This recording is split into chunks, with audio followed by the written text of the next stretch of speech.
설 연휴에 민심을 청취한 여야가 내일부터 본격적인 총선 체제에 돌입합니다. 공천 심사 결과도 속속 윤곽이 드러날 것으로 보이는데요. 취재기자 연결해서 알아보겠습니다. 강민경 기자. 네, 국회에 나와 네, 있습니다. 먼저 국민의힘 상황부터 좀 알아보죠. 내일부터 공천 후보자 면접 시작된다고요? 그렇습니다. 국민의힘은 설 연휴가 끝나는 내일부터 신청자 중에 부적격 판정을 받은 사람들을 제외한 820명을 대상으로 공천 신청자 면접에 들어갑니다. 내일 서울과 제주, 광주 신청자를 시작으로 17일까지 진행됩니다. 면접자 중에 한 명의 후보를 선정하는 단수 공천은 면접을 마친 다음 날 바로바로 발표한다는 게 여당의 방침입니다. 경선의 경우 후보를 몇 명으로 추릴지 등을 결정해야 하는 만큼 시간이 더 걸릴 것으로 보입니다. 관심은 출마자들의 지역구 재배치 여부입니다. 국민의힘은 앞서 면접을 시작하기 전에 일부 영남 중진 의원들의 도전지를 조정했습니다. 5선의 서병수 의원과 3선의 김태후, 조혜진 의원을 이른바 낙동강벨트라고 불리는 여당의 험지, 즉 민주당 현역 의원 지역구에 출마하도록 한 겁니다.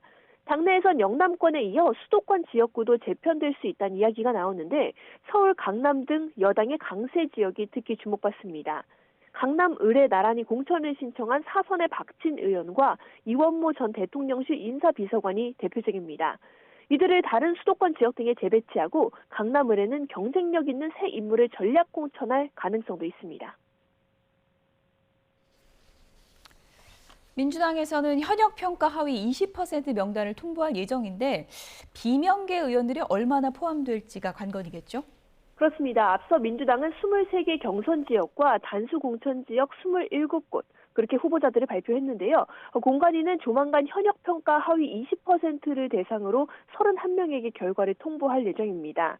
민주당 홍익표 원내대표도 오늘 MBC 라디오 인터뷰에서 설 명절이 끝나면 바로 개별 통보가 시작될 거로 보인다고 말했습니다.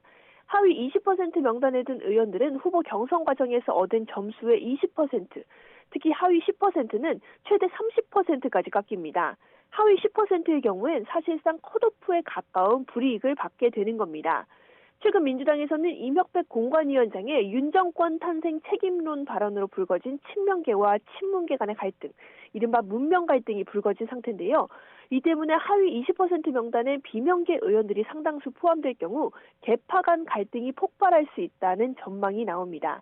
공천 과정에 불복하며 제3지대로 연쇄 탈당할 가능성도 있습니다. 이번 설 연휴 기간에 제3지대 빅텐트가 성사됐는데 지금 지도부도 틀을 갖추고 있죠? 그렇습니다. 이낙연, 이준석 대표가 손잡은 개혁신당은 오늘 김만흠 전 국회 입법조사처장과 김용남 전 의원을 정책위의장으로 공동 임명했다고 밝혔습니다. 김철근 전 국민의힘 당대표 정무실장은 사무총장으로 선임됐습니다. 또 전략기획위원장에는 이훈 전 의원이, 수석 대변인에는 허은하 전 의원이 지명됐습니다.